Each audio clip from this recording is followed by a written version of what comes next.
What's up, guys? So today, there's been this error, and I'm finna help you guys out. I'm finna come and clutch you guys.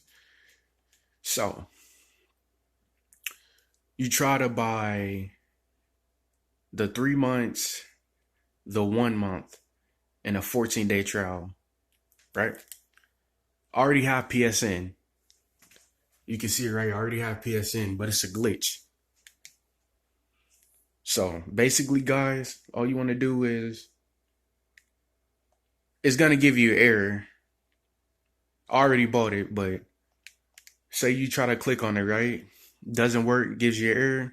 Basically, all you want to do is go to add-ons, avatar, get the cheapest one, guys.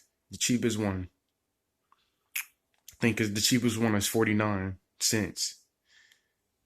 See where that is.